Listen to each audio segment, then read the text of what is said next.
These long dog days of summer, I mean, we just made it through a heat wave. Mama was parched through this heat wave. I was hitting up Dunkin' every single day, and I will continue to probably for the rest of my days, but especially this summer. Dunkin' is helping everyone stay cool this summer with its lineup of refreshers. These drinks are packed with bold, fruity flavors and served ice cold. It's amazing. Dunkin' refreshers are the perfect afternoon pick-me-up. I like to start my morning with them personally, and then sometimes I go back for a second one because I'm just feeling crazy. They come in a variety of delicious flavors, including fan favorites mango pineapple and strawberry dragon fruit. And then for a limited time, there's black cherry and there's pink pineapple. I'm going to tell you something right now, and it's a bold claim, let me tell you, but I stand behind it. Pink pineapple will change your life. It is so good. It has me feeling like I'm sitting in a pool, resort side, just living, honey. It's so yummy. Try your favorite flavor with green tea, sparkling water, lemonade, or Dunkin's all-new limeade. I haven't tried the limeade yet, but I'm going to. Usually I get my drinks made with green tea and occasionally lemonade, but I do really like the green tea. Or if you don't want to build your own, try one of Dunkin's curated refreshers like the Cherry Lime Ricky or the Ultimate Pink Daydream. The Cherry Lime Ricky, scrumptious. I could drink like 3 of these a day. They're so freaking yummy. Head to Dunkin' today and find your favorite refresher. Dunkin' refreshers contain less than 1% fruit juice. Limited time offer. When it comes to online college, Southern New Hampshire University is so good, it's scary. Listen, the facts don't lie. SNHU has degree programs that fit your goals, online classes that fit your life, and real support at every step. And if that wasn't enough, they've got some of the lowest online tuition rates in the U.S. This is an airtight case, you guys. Visit snhu.edu/morbid to get started. That's snhu.edu/morbid. Every good detective needs a partner to support them on important cases. Think of a State Farm agent like your sidekick, there to help you along the way in your search for coverage. State Farm can help you choose the coverage you need, whether it's for your home, car, boat, or even RV. With so many options, it's nice knowing you have help finding what fits for you so you can get back to solving all of life's bigger cases. Go to statefarm.com or use the award-winning app to connect with a local agent and get a quote. Like a good neighbor, State Farm is there. Hey, weirdos, I'm Ash. And I'm Elena. And this is Morbid.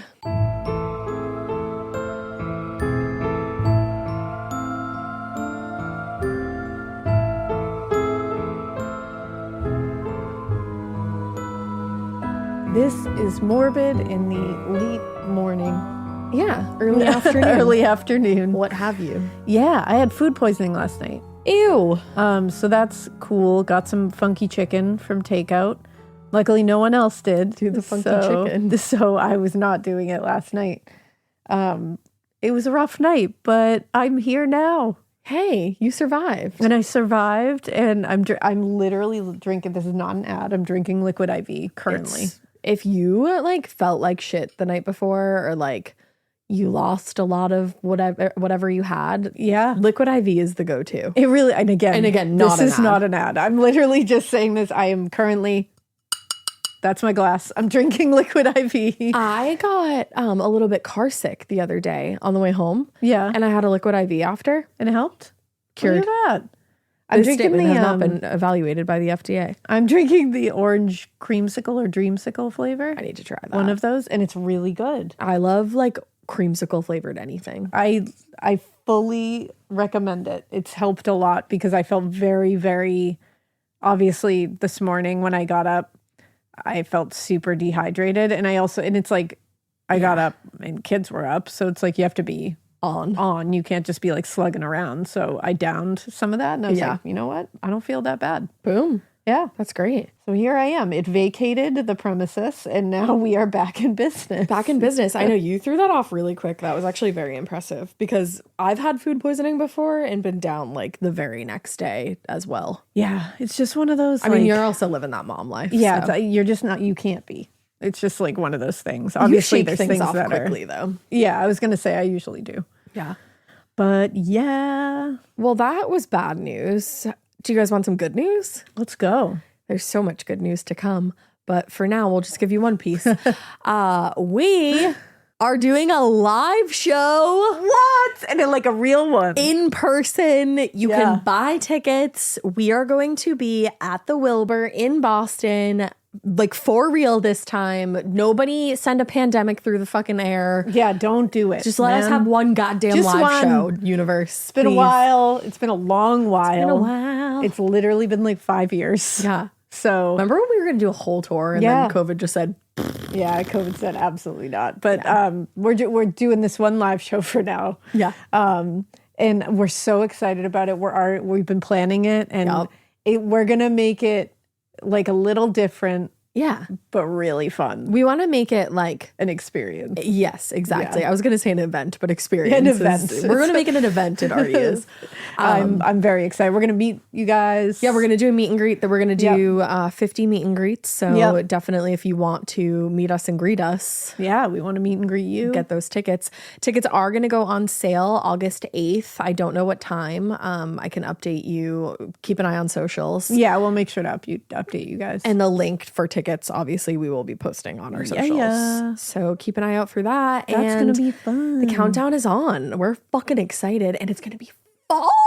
It's going to be fall, everybody. I'm so excited for it. We went to TJ Maxx, so you should go. We did. We stopped there. Because they have out their fall decor.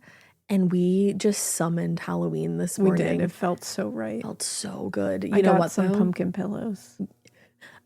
You just said that like you were disassociating into a blip. I got some pumpkin pillows. You just looked zooted off your rocker, my guy.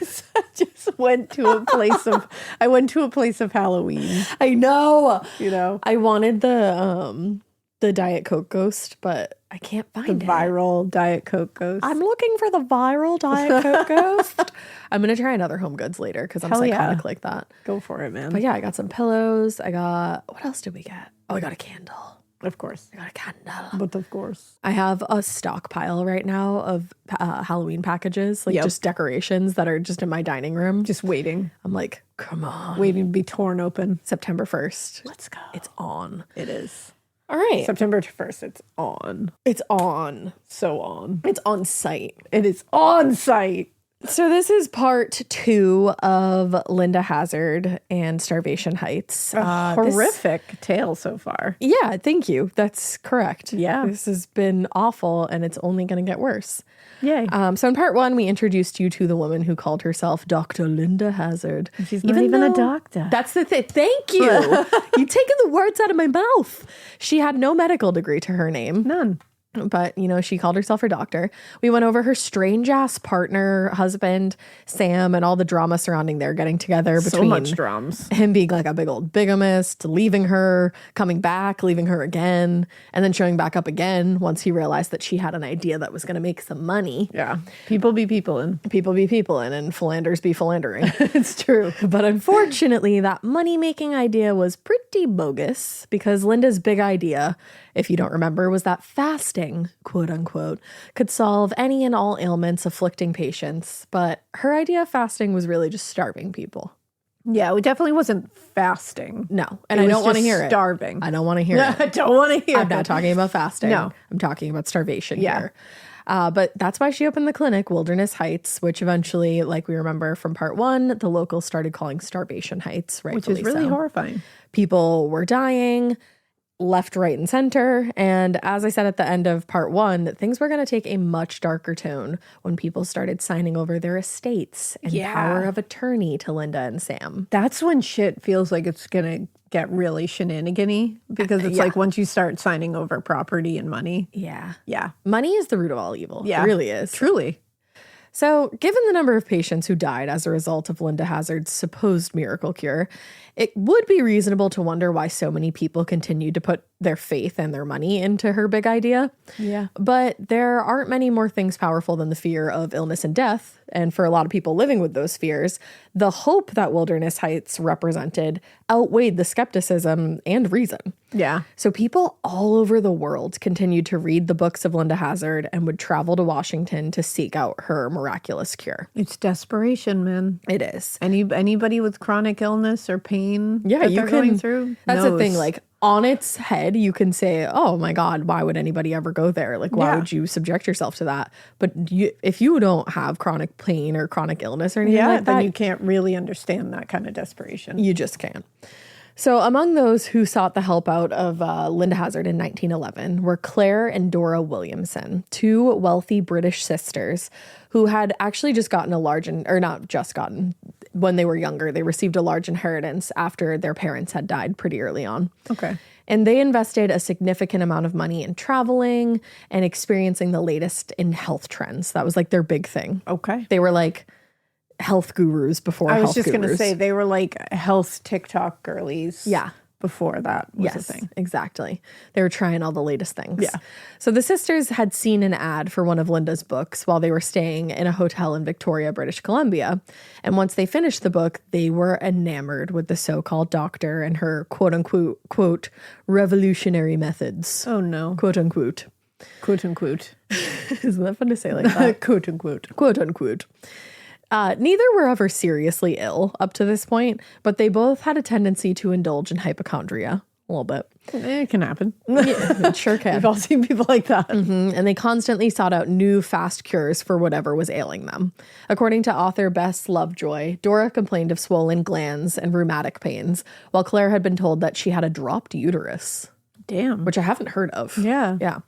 But as enthusiastic followers of the alternative medicine movement, they had both invested lots and lots of time and money into chasing products that claimed to provide relief, but up to this point, nothing had worked. So from what they read, the sisters envisioned this beautiful lakeside retreat in Wilderness Heights, where they could rest and receive treatment for their chronic conditions.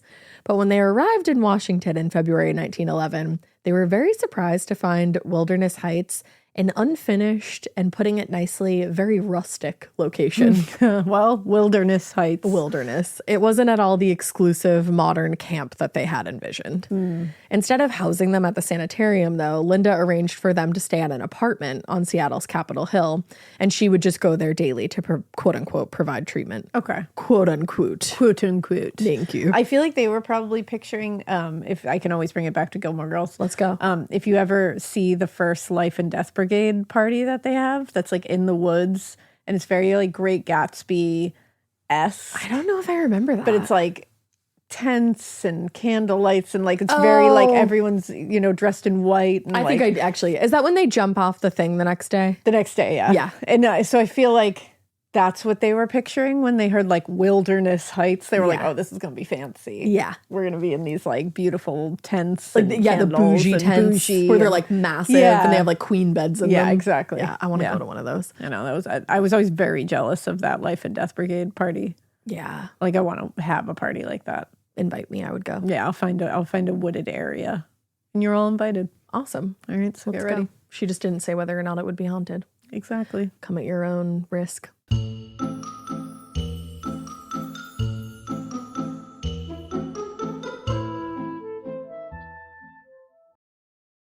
In every great true crime story, there's always that turning point, the moment somebody decides to change course. Most of the time. Well, here's your chance for a turning point of your own. Meet Fume, the flavored air device designed to help you ditch the bad habits and feel good about what you're reaching for. No nicotine, no vapor, no batteries, just an awesome design and flavors like crisp mint, peach blush, and cinnamon hearts. Let me tell you about this new alternative to smoking and vaping called flavored air. Spring, swing, swing, swing, swing. That's my sound effect. Our sponsor, Fume, have created an award-winning flavored air device that helps people ditch the bad habit of smoking. It was founded on the idea that if we stick to good habits, making change feels easier and less pressurized. Fume has already helped over 400,000 people take steps toward better habits, and now it's your turn. Use our code MORBID to get a free gift with your journey pack. Head to TryFume, that's tryfum.com. Use code MORBID to claim this limited time offer today. Yay! This is a paid ad by BetterHelp. I happen to be somebody that struggles with people pleasing. So a lot of times I will build things up and up and up and up and up and then kind of get to the point where I'm like, I need to let this out to this person. Even in 2026, that stigma and just stigma in general can get in the way of a lot of things, like getting support for your mental health. Maybe you've encouraged friends to consider therapy while avoiding taking that first step yourself because you're busy. You're worried about what other people might think, or telling yourself that you should handle this all alone. But therapy with BetterHelp, the world's largest online therapy platform, can be a space to slow down and talk through what's been building before it feels unmanageable. Just take a short questionnaire to identify your needs and preferences, and BetterHelp will handle the initial therapist matching work for you. Their industry-leading match rate means BetterHelp typically gets it right the first time. Feel confident knowing BetterHelp therapists work according to a strict code of conduct and are fully qualified. Don't let hesitation hold you back. Find support with BetterHelp. Sign up and get 10% off at betterhelp.com/morbid. That's BetterHelp, HELP.com/morbid. Chilling crime cases are mysterious, but finding coverage shouldn't be. With the State Farm Personal Price Plan, you have options and can personalize your plan to help create an affordable price so you can get back to cracking all of life's bigger cases. Talk to a State Farm agent today to learn how you can choose to bundle and save with the Personal Price Plan. Like a good neighbor, State Farm is there. Head to statefarm.com to get a quote. Prices are based on rating plans that vary by state. Coverage options are selected by the customer. Availability, amount of discounts and savings, and eligibility vary by state.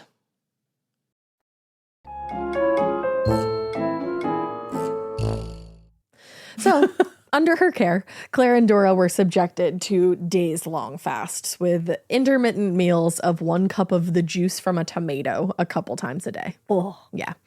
When they weren't resting, the sisters would receive, are you ready? am I ready? Hours-long enemas in a bathtub. Hours-long enemas? Hours-long enemas.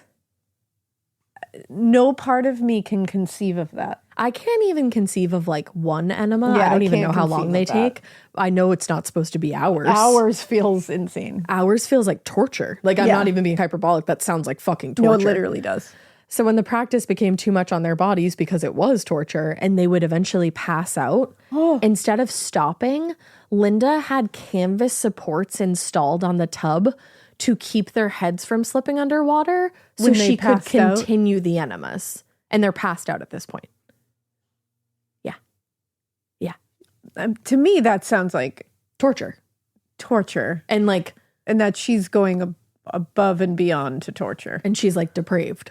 Yeah, Yeah. that's depraved. Exactly. After 2 months of treatment like this in Seattle, Linda transferred Claire and Dora to Wilderness Heights now for continued treatment. By that time, they weighed about 70 pounds each. These are grown women that weighed 70 pounds each, and they were so emaciated that neighbors actually took notice of their poor condition. Wow.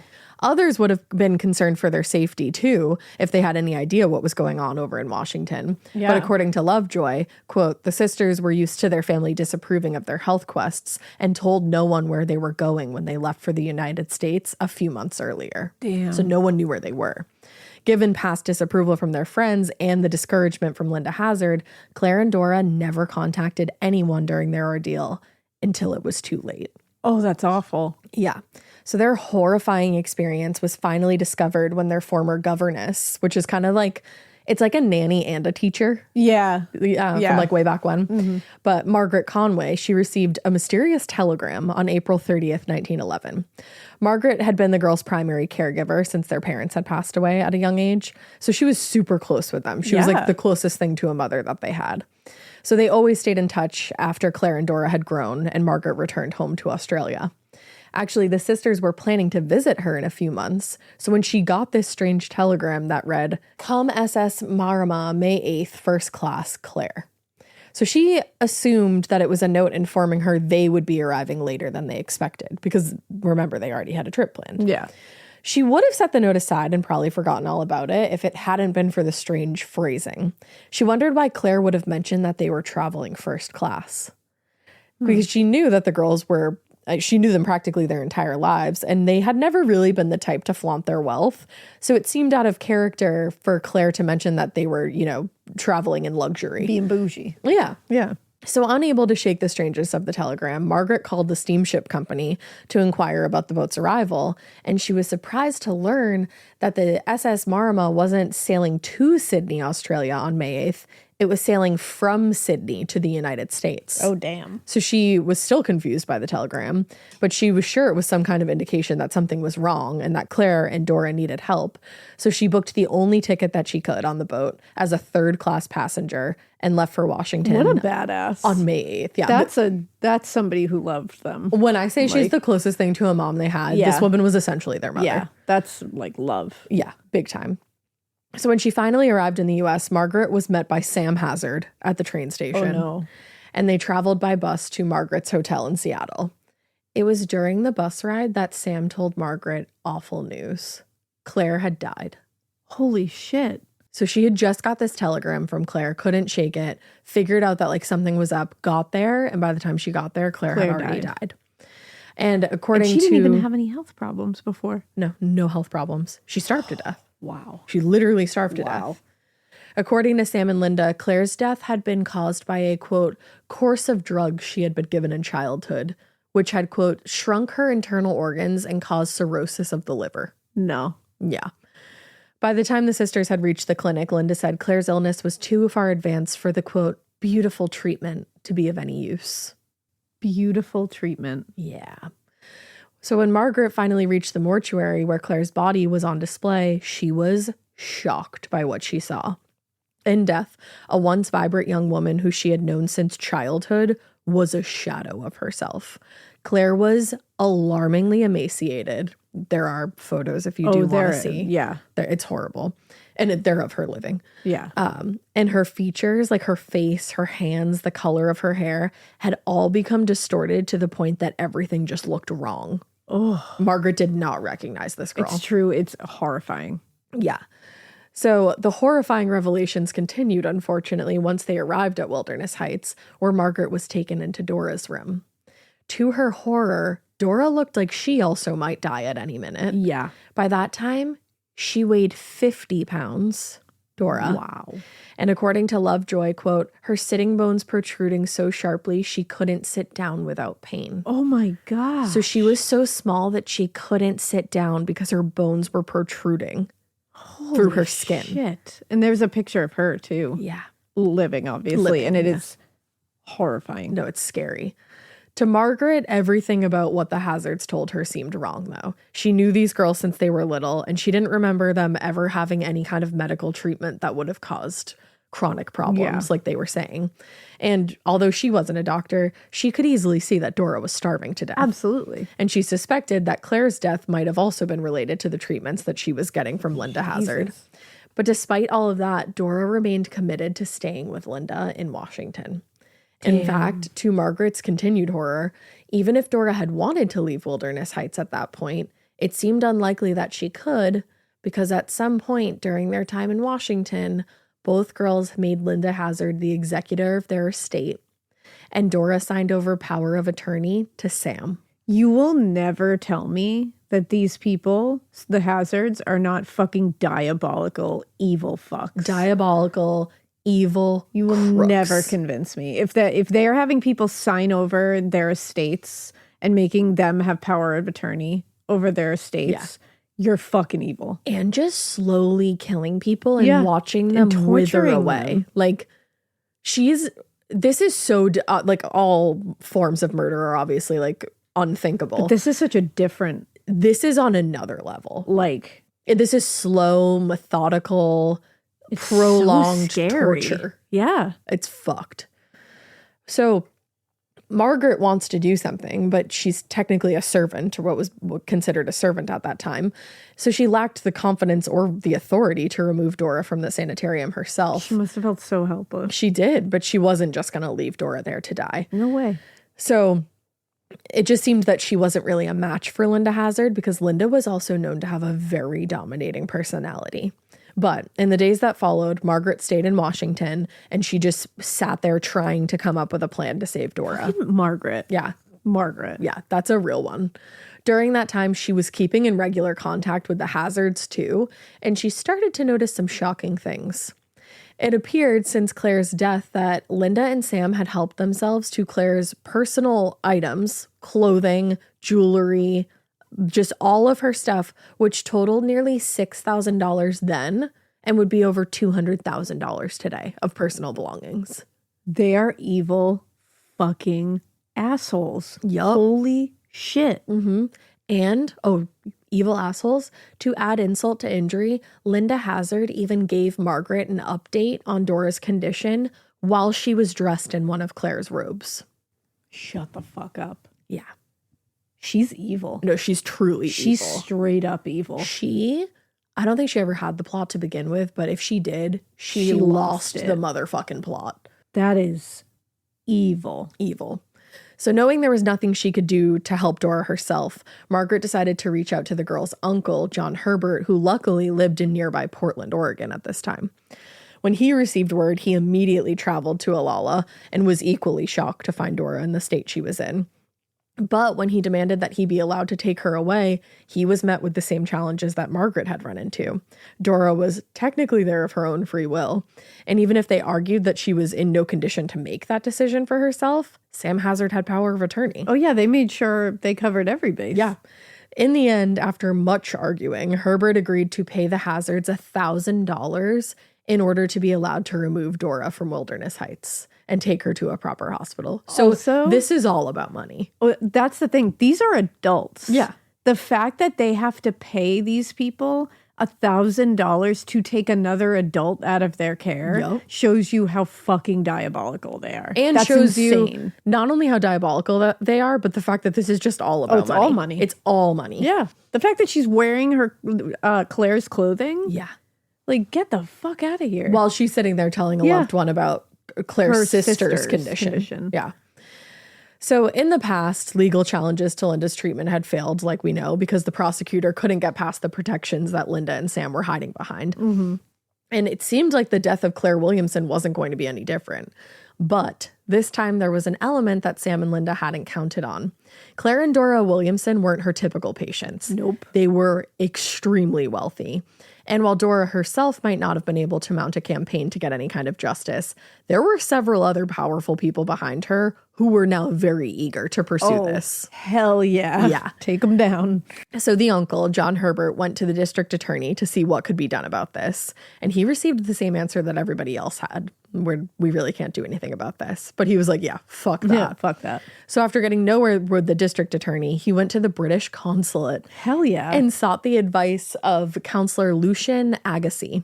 And after doing some digging, Agassiz discovered the large number of deaths connected to the Hazzards and the suspicious detail that several of those patients had signed over their estates to Hazzard right before they died. Exactly. You can't ignore that. Not even immediately, right before they died, which goes to show you she's starving these people to tell them that they're going to be cured of their ailments. But they're getting so foggy in their mind because they have no fucking sustenance. Exactly. That they're like, oh yeah, like, okay, I'll sign. It's part of torture. Like that's literally part of torture is like lack of sleep, which is going to come with being starved, starvation, like deprivation of all those things that you need because it makes you loopy and will make you either say things you don't actually mean. Or sign away things that you don't know what you're even signing. Exactly. Like they were diabolical with this. They really were. They were diabolical and methodical. Very methodical.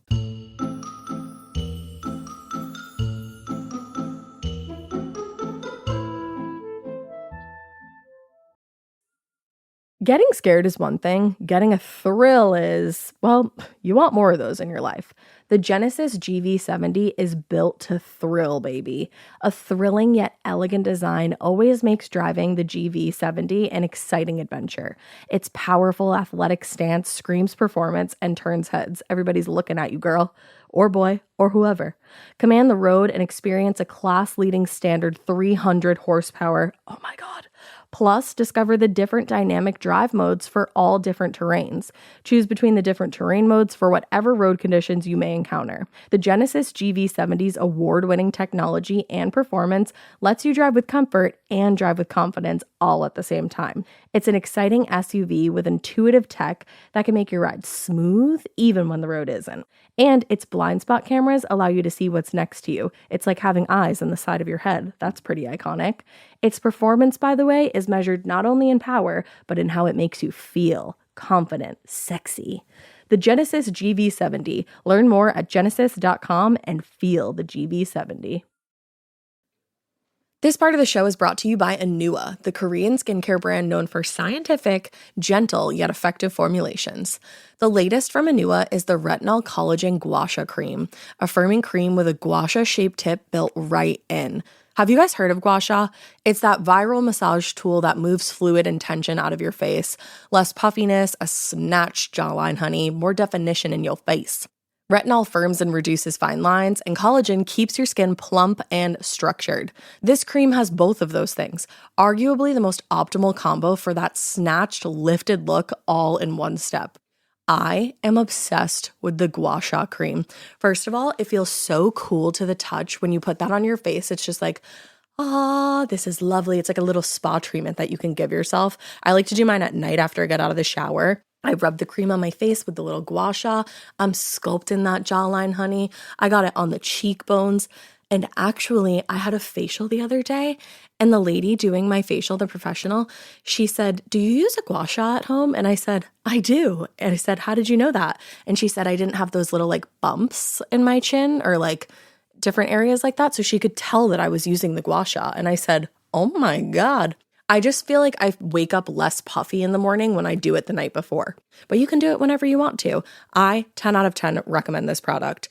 The Anua Gua Sha Cream value set is available at anua.com, already discounted. Use code MORBID for an extra 10% off.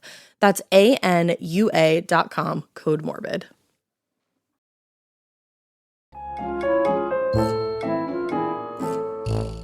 So obviously the problem was, in order to push for an investigation, Agassi would need a living victim to make a complaint, and Dora wasn't in any condition to do so. She weighs 50 fucking pounds at this time, and she's sitting in a hospital bed.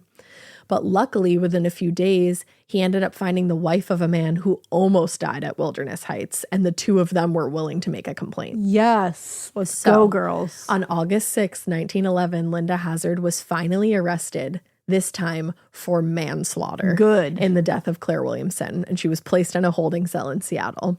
She told a reporter, "I'll get $10,000 bail, all right. The doctors have been angry because I've been successful with my cure. And when Claire died, they thought they had a great chance to get me out of the way, but they won't do it." Oh, go fuck yourself. Also charged in connection with the case was E.R. Butterworth, the owner of a local mortuary, who was alleged to help Linda cover up their crimes. E.R. Emergency. E.R. Butterworth. Emergency. You don't deserve that last name. No, you don't. That's a cool You ass are not last name. sweet like syrup. No, you're gross. You're the meanest. Rude. I'm too tired. She I'm had gonna food come up poisoning. with She had food poisoning, and I'm in the middle of this story, okay? Yeah, so fuck that. So after her arrest, Linda and Sam did everything they could to dominate and control the narrative. She said that Dora was mentally incompetent. She claimed that Claire explicitly asked the Hazzards to take over care of Dora once she was gone, and even signed over the estate to cover any costs associated with Dora's look at care. that. Claire wanted this, she said. Oh, yeah. She said Claire wanted to be sure I would be paid for my services if she died. Okay. Are you kidding me? Yeah. She even Who gives tried. a shit about that? Yeah. After I die, I don't care what happens. I don't give a fuck. I don't care what happens And to also, you, even Linda. if, I doubt Claire said that, even if she did, she was delirious because she was Exactly. starving. Yes. But of course, Linda even tried her usual tactic of domination during the grand jury, but it proved ineffective on them. They were like, "Yeah, we're not starving, and we think you're an asshole." Mm-hmm. During Dora's testimony, she eventually became well enough where she could give testimony. She gave detailed descriptions of the horrors that she and her sister suffered at the hands of Linda and Sam. And during that, Linda would, quote, blaze hate and defiance at her prosecutor, her voice shrill and high, ringing through the courtroom. Oh, she must have been such... Oh, Yeah, she was definitely... I can just hear it. Definitely domineering.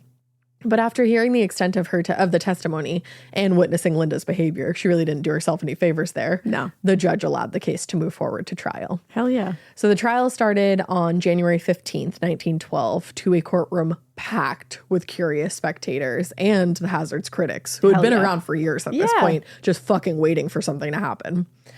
Among the 39 witnesses planned by the defense, more than a quarter were medical experts who would testify the harm caused by Linda's fasting program. The state's case was led by Thomas Stevenson, and it was pretty simple. It was designed to demonstrate criminal intent rather than just negligence alone. Yeah, because this isn't just negligence. No, it's like criminal intent. It's like we've been saying all along. Once you get the bunny into this, it's clear what you were doing. It's clear what was happening. And he argued that. He said Linda and Sam Hazzard lured the two young women to Washington with the intention of swindling them out of their inheritance and just allowing them to starve to death. The defense, on the other hand, had nearly twice as many witnesses, but mostly patients who had received care from Linda and would provide a counter narrative about how their lives had been saved thanks to her. Oh, stop. Which most hadn't. No. The most compelling testimony came a few days into the trial when Dora Williamson told her story of life under Linda Hazzard's care. She told the jury, "I was quite well before going to Washington, except for a slight attack of indigestion, and am, as a rule, very healthy. Claire was also very well, except for a weakness peculiar to a woman, which had troubled her for more or less than 5 years." And she went on to explain that Linda's methods were unlike anything she had ever experienced and involved, quote unquote, vigorous slapping, starvation, and hydrotherapies where female patients were bathed by young male attendants. Oh, so now we're getting even worse here. Yeah. Cool, Linda. Yup. According to Dora, the sisters told Linda that they were planning to leave in late April or early May and that they had intended to go on a visit with their former governess in Australia. And Dora said she told us that her treatment would do us a great deal of good and that we would be wonderfully benefited. But it became clear to both of them that things at Wilderness Heights were not what they expected them to be. And that was when Dora said, "I began to live in fear of Dr. Hazzard. Often she was harsh and unkind to me, especially when I cried because of my weakness." Oh my God, what an asshole. Yeah. What an asshole. And what a scary individual. Dr. Linda Hazzard, you're an asshole. Cross off Dr. Linda Hazzard. Yeah. Nobody. Quack. Linda Hazzard. Quack asshole. Like, you suck. Fuck. Yeah. Like, harsh because they're crying because she's torturing them. Like, what the fuck? You have to be. I'm not shocked though. Didn't she like abandon her children? She just like had no intention of taking them. And who knows what happened to her first husband? I don't see any instinct of being kind to another human being there. No. So testimony was also offered by the girl's uncle, John Herbert, who told the jury that he had serious concerns that the body in Claire's coffin wasn't even her body. Whoa. Wasn't even her. Whoa. He told the jury the body in the coffin did not resemble Claire. In life, Claire's hair was brown. The being in the coffin had hair and eyelashes of a lighter hue. The being in the coffin? The being in the coffin. And so her hair is lighter now? Her hair was lighter. And remember, Margaret said that too. Shit, maybe it wasn't. It might not have been. And if you think about it, she had to deal with somebody at the mortuary. Yeah. Yeah, they might have just been... Oh, damn, I think they were doing that. Yeah. That makes sense. But it's also like, why? That's the thing. I'm like, where is she? Where is she? Did she look worse? Probably. Like, there might have been evidence of more abuse. Absolutely. On her. I think so. Yeah. Well, he also explained that he was prevented from taking Dora away from Wilderness Heights by the Hazards, who managed to get her to sign over power of attorney, and how he suspected them of having stolen much of their wealth with a plan to steal more once Dora died. Hell yeah. Because they got half of that plan. inheritance. And remember, Dora was 50 pounds when somebody finally got there. Oh yeah, they were working on that. As expected, the defense denied the charges against Linda, offering several witnesses, many of whom worked at the sanitarium. Yeah, that's not a conflict of interest. Like, hello. And they testified that the young women were not being starved or mistreated. One nurse told the jury, "We felt sometimes that we were even giving the patient too much food." Wow, let's look into your background too now. 1 extra cup of tomato water a day. Are you fucking kidding me right now? That's gonna tick them over. How do they find this many fucking assholes to work in one place and sit there and be like, yeah, I thought I was overfeeding them when this grown woman is 50 pounds. It's insane. It's insane. And people are dying left and right of being starved to death. And you're like, I thought I was overfeeding them. Yeah. How did they find you? How did you all find each other? Shit. You can't even like conceive of it. No, really I can't. I can't conceive of that way of thinking. And I hope really that can't. I've never met anybody who's capable of this. No, it's so scary. But the defense wasn't just looking to reject the charges. They were actually looking to frame Linda as a victim of the state. She was the victim here. Oh, yeah. According to them, she had offered life-saving treatments to patients who suffered long-term from previously untreatable illnesses. And for that, she was being persecuted by the medical industry. Wow. Wah, wah, wah. Wow. Call the ambulance. It's because she's not part of the medical industry. Exactly. If you want to be part of the medical industry, go get your fucking degree. Yeah, you're a scam artist. You're not doing shit medically. But she and her defense attorney explained that Claire had not died from starvation, but from a previous illness, so it was impossible to hold Linda accountable for something when it was well beyond her control. Wrong answer. Thomas Stevenson had expected the tactics used by Hazzard's lawyer, and he was ready for cross-examination. And not only did he highlight the ways where the defense's witnesses' testimony was directly contradicted by the evidence, he also accused several of them of having been coached by Linda in terms of what to tell the jury. Yeah. In the case of Watson Webb, a patient and sometimes assistant at Wilderness Heights, it was revealed that he had been instructed to form friendships with other patients to get personal and sensitive information from them, which could later be used to keep them compliant. What else do you need to know? Yeah. What else? Yeah.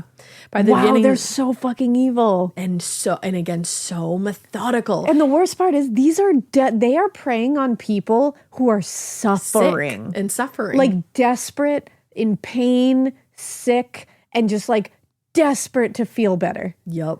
And they're going this far into manipulating and torturing and hurting these people and scamming them. Like, for money. What the fuck? How and do you she do that? claims that her whole thing was that she wanted people to be relieved from these. You didn't want that ailments. shit at all. It's like, no, you didn't. You wanted their money. Exactly.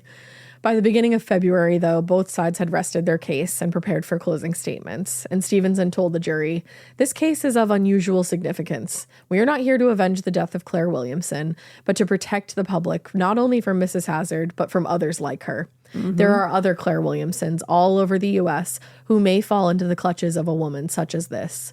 When Dorothea and Claire first came to Mrs. Hazzard, she thought they were just ordinary patients coming to be plucked. But when she found out they were women of great means and she had them in her power, she developed the criminal intent. She allowed Claire to die friendless and alone, but she could not get rid of Dora, so she did the next best thing. She had herself appointed as Dora's guardian." Yeah, she's evil. She's a monster. She is.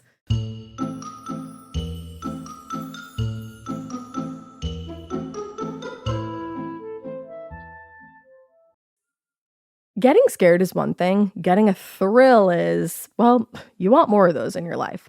The Genesis GV70 is built to thrill, baby.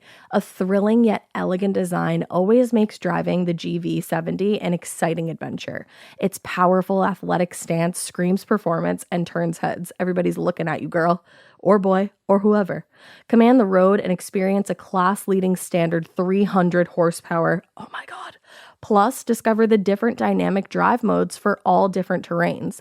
Choose between the different terrain modes for whatever road conditions you may encounter. The Genesis GV70's award-winning technology and performance lets you drive with comfort and drive with confidence all at the same time. It's an exciting SUV with intuitive tech that can make your ride smooth even when the road isn't. And its blind spot cameras allow you to see what's next to you. It's like having eyes on the side of your head. That's pretty iconic. Its performance, by the way, is measured not only in power, but in how it makes you feel confident, sexy. The Genesis GV70. Learn more at genesis.com and feel the GV70.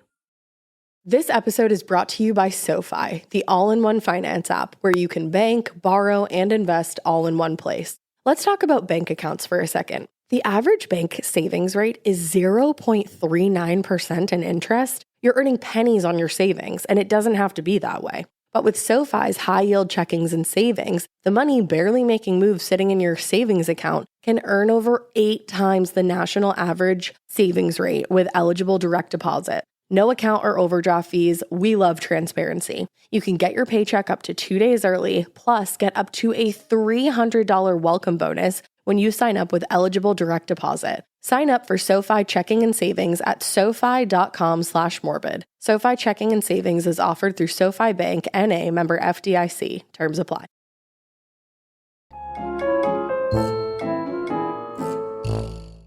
As expected, Linda's lawyer, E.D., she has a thing for like E. Yeah. E. They're always period names. Carr argued against nearly everything the prosecution said. He told the jury, the real reason for this prosecution is that Mrs. Hazzard is not a college graduate. Her offense consists of not having been educated in the school of hard knocks. Take every single fucking seat in the courtroom, sir. Like, shut up. Every single fucking seat. This is not a snobby, she doesn't have her medical license and that's why we're mad. Died. She's literally actively torturing and killing and starving people and stealing their money. And it's being proven. Like, can we not pretend that we're just, poor fucking Linda didn't get a degree? Shut the fuck up. Stop it. It's also been proven at this point that she's coached her witnesses on her side of the thing, and that she hired people to get personal information to use and hold over the heads of people she was stealing compliance from. Exactly. Like, we're really pretending poor fucking Linda, she didn't get a fucking degree. Yeah. Too bad. I think it's okay, Be Linda. so for real. Be so for real right now. Holy shit. He went on to address the charges, though, saying, she's lost some patients, but where is the physician who is not? Wow. Indeed, punishment, should it be necessary at all, could be handled by the market itself. If she isn't doing good, her practice will dwindle, and she will have to go back to that garden. Wow. Yeah, like, I'm like speechless. Okie dokie. Cool. Anyway, the jury deliberated for 20 hours, which is far too long in my opinion, before emerging to finally find Linda Hazzard guilty of manslaughter. Bye. In fact, when the jury was polled, 5 members were in favor actually of finding her guilty of first-degree murder. I would have been counted among those 5, to be quite honest. Same. I would have been counted among all 5. Yeah. Me, I would have been all 5 would have taken up all 5 of them. Yeah. But unfortunately, they were in the minority. Minority. So the lesser charge was applied. At least there's a fucking charge that got applied. Thank goodness there's a charge, but like kind of kooky that it wasn't a higher charge. Truly. When the verdict was read, Linda had a complete breakdown in the courtroom. Get the fuck over it, Linda. And she was removed. This is so interesting to me. She was removed from the courtroom and placed in the home of a local woman who had been approved to care for female prisoners between verdict and sentencing. I have never heard of that. I have never heard of that. And who applies for that job? Now I'm very interested in that. I feel like that would be so many implications come with that. Absolutely. I'd be like, are you going to hold me hostage? Who's this local woman? She's brave. Someone should interview her. Brazen, in fact. She's probably fucking. She's probably like a brick shit house. Like, don't fuck with her. She's gotta be. Like, you got it. Like, she can kick your ass. I guarantee you. She's not scared of anything. Yeah, she's not little or frail. Or flail. She won't flail and she's not frail. Quote unquote. Frail. I've lost the ability to speak. I don't. Same me as well. I'm just very interested in this local woman now. I know. No, so was I. We need to give her a backstory. I need to learn more about her. Local woman, who are you? Show yourself. So later that day, reporters were told that Linda was in no condition to speak. Oh, no. Us either. Poor Linda. So her husband, Sam, spoke on her behalf. Gross. Sam told them that her collapse, quote, resulted from the shock of the verdict, since Linda had been fully confident that she would be acquitted. Oh no, it was the consequences of her very fucked up actions. Can you imagine? I'm so sad for her. He added, the most unfortunate thing was the statement made in court tonight that Mrs. Hazzard is at the end of her rope financially. She has ample funds as soon as she can get at them. Yeah, she stole them from the people that she's been starving to death. Exactly. I also love that he was like, the most upsetting thing was that they said she was poor. Yeah, they said she didn't have a lot of money. She has so much money from those dead people. Like, damn. Like, Jesus Christ, Sam, get it together. Get it fully together. But of course, true to form, with his wife facing a very lengthy jail sentence, his biggest concern was the insinuation that they were poor. Yeah. Unreal. Yeah, he doesn't give a fuck. He's like, we are not poor. A few days later, Linda Hazzard was back before the judge, where she was sentenced between 2 and 20 years of hard labor at the state penitentiary in Walla Walla, which is a fun place to say. Walla Walla. And her license to practice medicine in Washington was permanently revoked. Bye. Bye, bitch. I also love that her husband was also like, he's like, how dare you say we're poor, because now I won't be able to get lots of ladies because they're going to think I'm poor. Like, that was his only thought there. I'm not poor. It was not even like, don't say my wife is poor. It was like, don't fucking say I'm poor. Yeah, don't spread that around. Don't put that around. I'm going to go out and date. Yeah, now. what am I to do? She's gone for a while. I'm out. My girl's at hard labor. Yeah, that's Sam for you. Exactly. He was out anyway, even the whole time they were married. So Linda would maintain her innocence forever and Okay. claim that she had always been working in the best interest of her patients. Babe, no one believes that.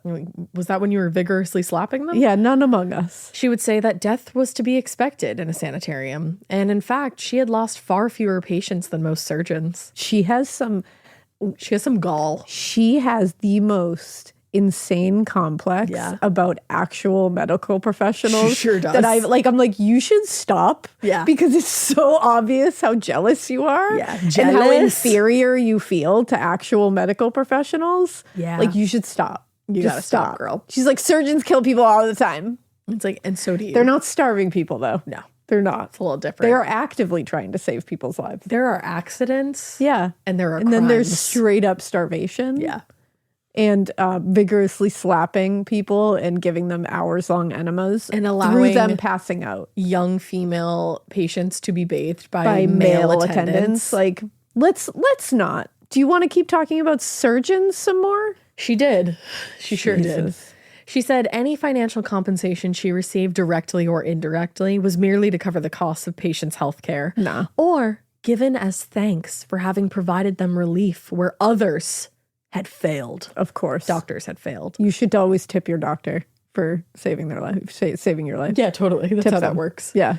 As a show of commitment to her own treatment, she frequently spent long periods fasting in her cell in Walla Walla in order to prove the value of the practice. Go ahead, girl. Yeah, go ahead, girl. Yeah. Go ahead, get down.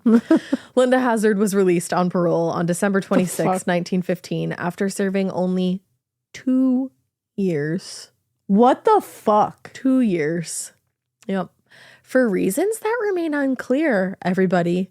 Just 1 year after her release, the governor at the time, Ernest Lister, gave her a full pardon. She got a full pardon. What was going on with them?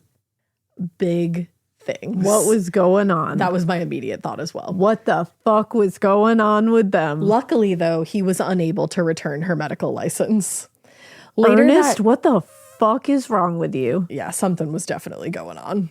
Why? Damn. Why give this random hoe a full Like, pardon? literally. Like, I'm sorry. Why? I reserve those words for women like this. Yeah. What? What?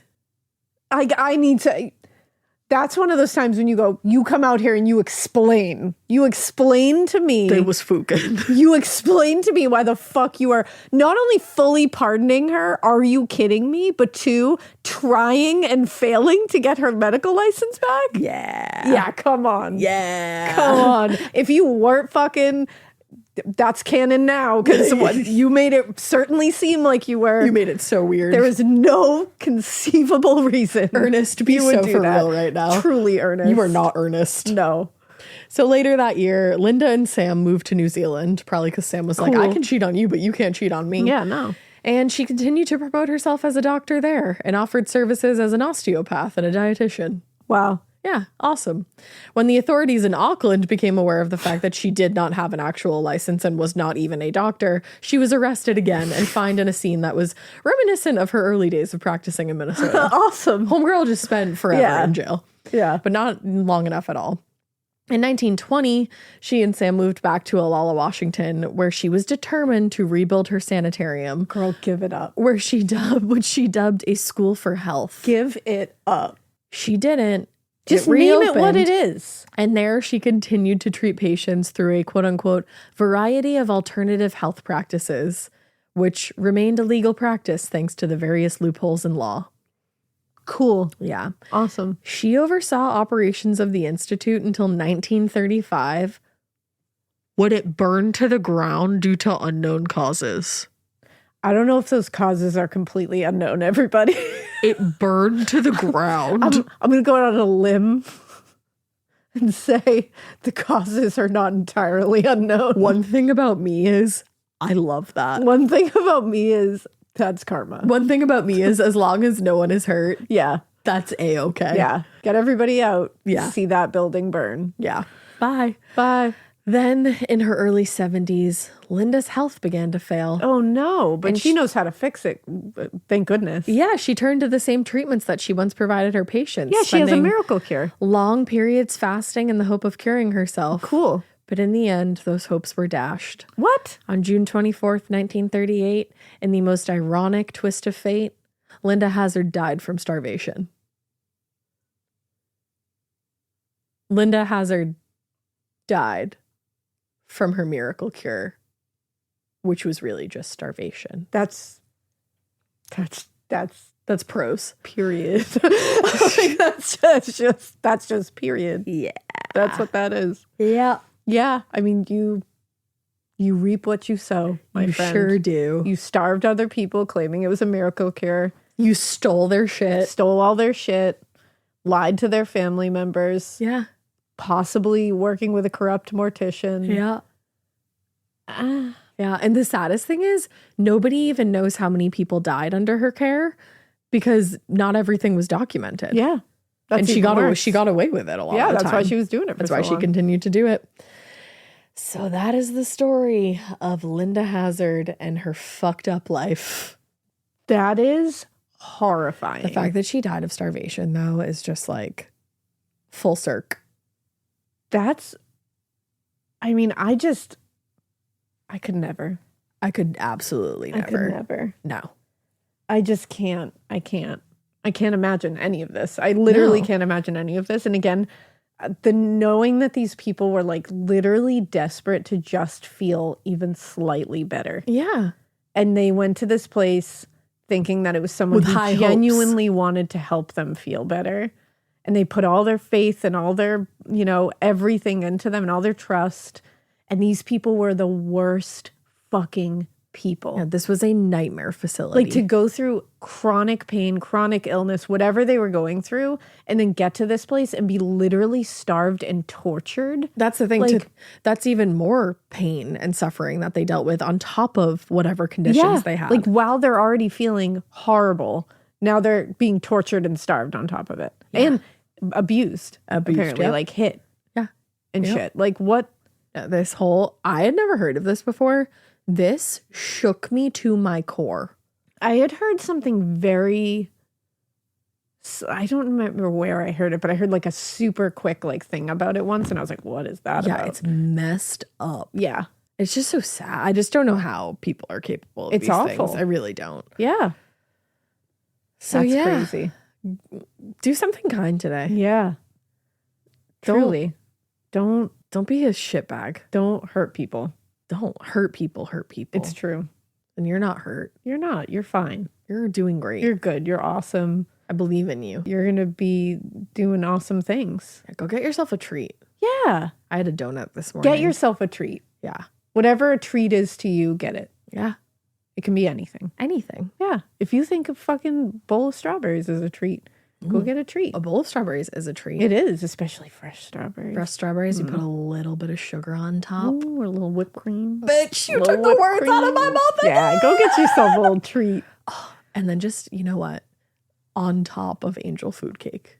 Oh, Just make it a strawberry Yeah, shortcake do moment. that. Okay. Absolutely We're leaving do you on that. that. Yeah. We love you and we hope you keep listening. and we hope you keep it weird. But not as weird as Linda and her Starvation Heights fucking project from Nightmares. Yeah, she sucks. She is a cuckoo bitch. So does Sam.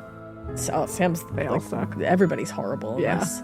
Nobody's good except Margaret Yeah. and Uncle. And Uncle. Yeah. and Uncle Herbert. Uncle. Uncle Herbert. Uncle Herbert to the rescue. Oh, man.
Hi, I'm Angie Hicks, co-founder of Angie. One thing I've learned is that you buy a house, but you make it a home. For decades, Angie's helped millions of homeowners hire skilled pros for the projects that matter. Angie, the one you trust to find the ones you trust. Find a pro for your project at Angie.com. You wouldn't take financial advice from a 72 hours in a single day alpha influencer, would you?